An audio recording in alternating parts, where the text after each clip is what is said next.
शेवटी आमचा हा किनारपट्टीचा भाग आम्हाला आंतरराष्ट्रीय पातळीवर जेव्हा आम्ही जातो तेव्हा जे एक वेगळं चित्र पाहायला मिळतं तेव्हा आम्ही कुठे कमी पडतो हा नेहमी आमच्या समोर प्रश्न असतो. प्रवासी वाहतूक हा आमच्या आदरणीय मुख्यमंत्र्यांचा ड्रीम प्रोजेक्ट आहे आणि म्हणून मुंबईमध्ये मुंबई वॉटर मेट्रोच्या माध्यमातून जसं आम्ही मुंबईला आणि MMR ला जोडतोय तसंच मी तटकरे साहेबांची मी गाडीमध्ये बोलत होतो.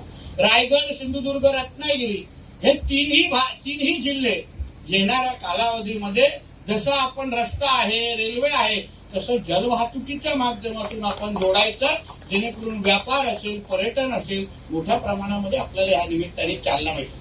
आणि आता तर काही दिवसा अगोदर जसं आदरणीय पंतप्रधानांनी आवाहन केलं आहे की बाहेरगावी आता आपल्याला जायचं, सगळे कार्यक्रम रद्द करायचे आहेत. म्हणजे आपलं डोमेस्टिक टुरिझम म्हणजे देश अंतर्गत असलेल्या पर्यटनाला चालना आता मोठ्या प्रमाणामध्ये भेटणार आहे.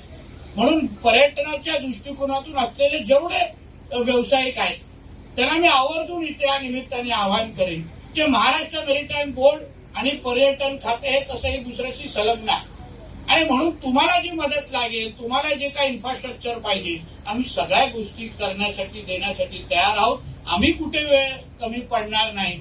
जे काम होईल ते दर्जेदार होईल, पण आपणही आपल्या माध्यमातून आपल्या देशामध्ये येणारे जे पर्यटक असतील, आपल्याकडे येणारे जे पर्यटक असतील त्यांनाही चांगल्यातली चांगली सेवा आपण कशी देऊ शकतो याही दृष्टिकोनातून आपण विचार करावा आणि त्यावर आपण काम करावं.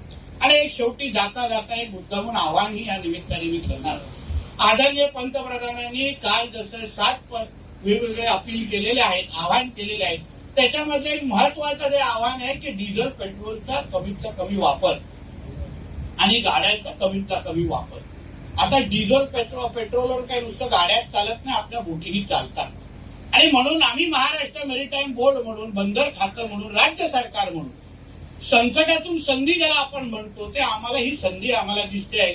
जिथे आज आपण बोट, आता आम्ही ज्या बोटीतून आलो ते आमच्या जो काही बंधू आहे त्याला सर्वात जास्त महिन्याचा खर्च हे डिझेल आणि पेट्रोलचा.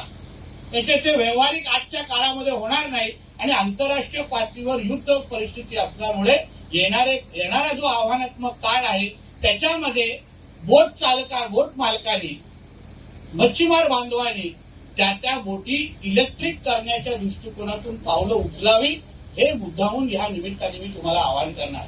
आणि नुसतं आवाहन करणार नाही, पण त्याला लागणारी जी मदत, म्हणजे उदाहरण तुम्हाला कर्ज म्हणून ज्या बँकेतून, उदाहरण रायगड सहकारी कोऑपरेटिव्ह बँक असेल, मुंबई जिल्हा बँक असेल, या सगळ्या बँकेशी आम्ही चर्चा करायला तयार आहोत. आपण ही तयारी दाखवावी, आपण मानसिकता दाखवावी आणि आमच्याशी आपण संपर्क केले. आम्ही खासदार साहेबांची मदत घेणार, आमदार साहेबांची मदत घेणार, नगराध्यक्ष मॅडमची मदत घेणार आणि जास्तीत जास्त ह्या बोटी आपण येणाऱ्या काळामध्ये इलेक्ट्रिक कशा करू शकतो ह्या दृष्टिकोनातून आपण पावलं टाकून आपल्या पंतप्रधानांनी दिलेले विचार, केलेलं आव्हान त्याला अजून बळकट करण्याचं काम आपणही आमच्या माध्यमातून करावं अशी विनंती आणि अपेक्षा या निमित्ताने मी व्यक्त करीन.